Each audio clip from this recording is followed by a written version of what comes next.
Have you ever stopped to wonder what happens to the human mind when you stop being at the bottom of the social ladder and become the very bottom of the food chain?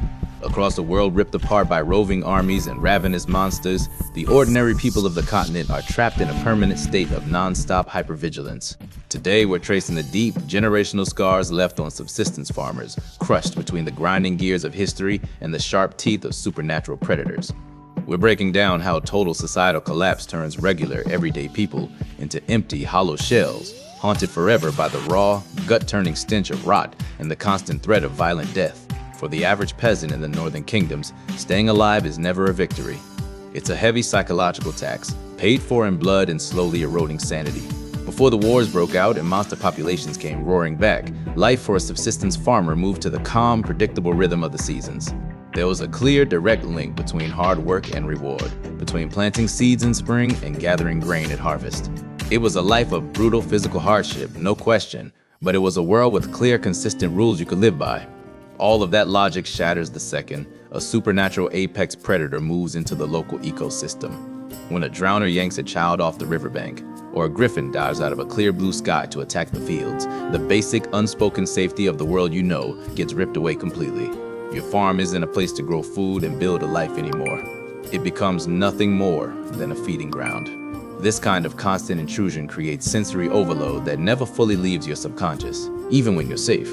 That thick, cloying, sweet stench of necrophage rot drifting on the wind for miles away, it becomes a permanent, deeply buried olfactory trigger. For a farmer, looking out at scorched, blackened fields isn't just a temporary tactical setback. It carries the weight of a future that's been murdered before it could even happen. Every single calorie you pull from the soil comes at the cost of crippling, constant psychological stress. You aren't just working the land anymore. You're negotiating for your life with a landscape that's turned alive and openly hostile.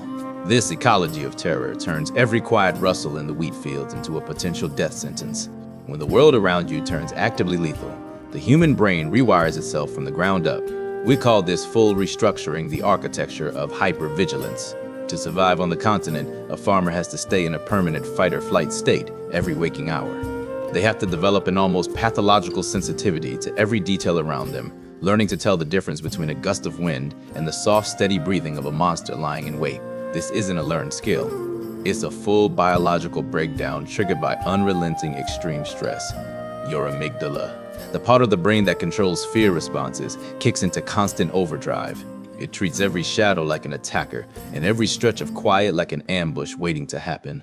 Over time, this creates a generational pattern of chronic, lifelong sleep deprivation. In a world where the dark literally has teeth and claws, sleep stops being a basic human need and becomes a luxury almost nobody can afford. When you know a grave hag or a pack of ghouls is roaming within 5 miles of your cottage, closing your eyes to rest becomes an act of extreme, reckless vulnerability. Parents take turns standing watch by the door all through the night. Children are taught from the day they're born that night isn't for sleeping or playing, it's for hiding and staying quiet. This constant lack of restorative sleep wears down the cognitive function of entire communities, breeding constant irritability, crippling paranoia, and the total collapse of trust between neighbors. Communal bonds, what used to be a village's only real protection against the world, melt completely under the crushing weight of this fear. Paranoia stops being a flaw and becomes a core survival mechanism. If a neighbor's cow goes missing, you don't just assume a predator got it. You start wondering if they're hiding something, if they brought the danger on themselves. If a stranger walks up to the village gate, you don't assume they bring news.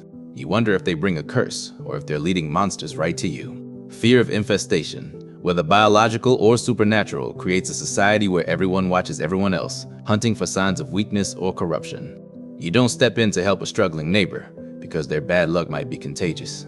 Or even worse, it might draw the attention of whatever lurks out in the woods. The architecture of hypervigilance doesn't just keep monsters outside the village walls.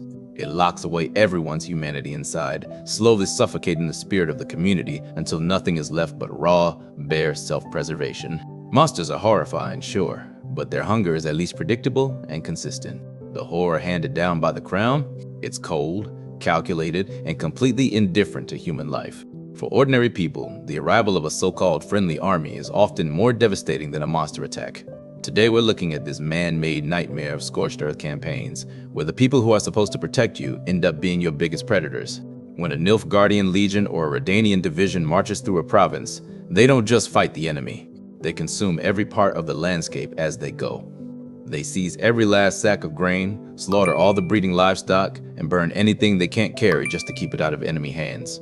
The peasants left behind are thrown into a state of total, helpless vulnerability, stripped of every single resource they need to make it through the winter. This inflicts a deep, lasting moral injury that shatters the entire social contract people have lived by their whole lives.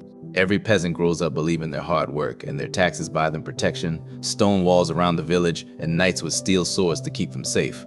But the second borders shift, and the tides of war turn, those knights retreat, and those walls get left abandoned.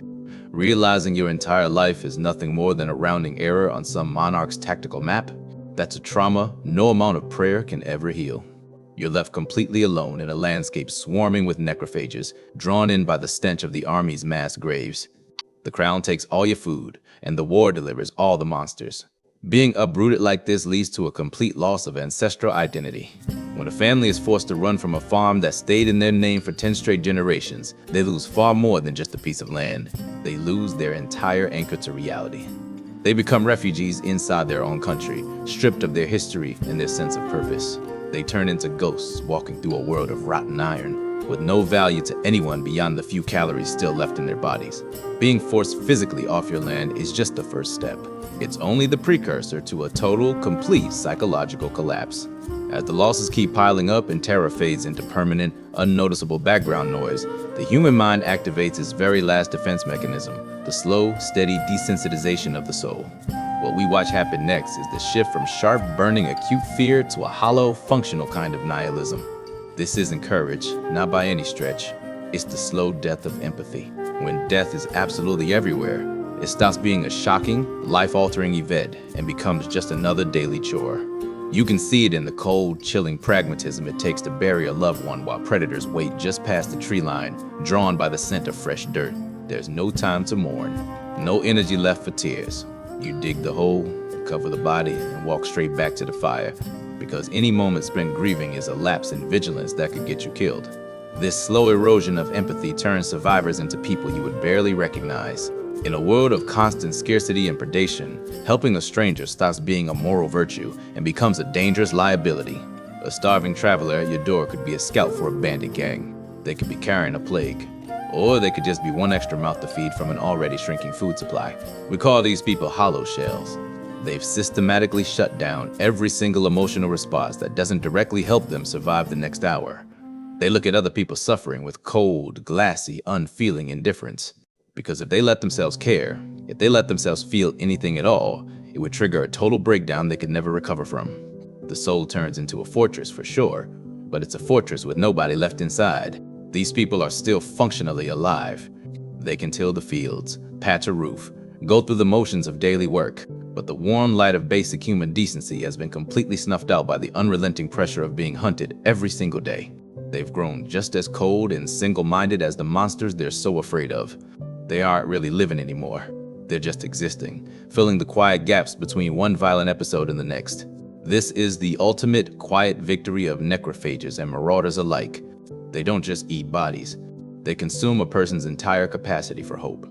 What's left behind is just a husk that keeps breathing but has long forgotten what it's like to live for anything. Finally, we have to talk about the long-term cognitive damage done to children born and raised inside this world of rot and iron.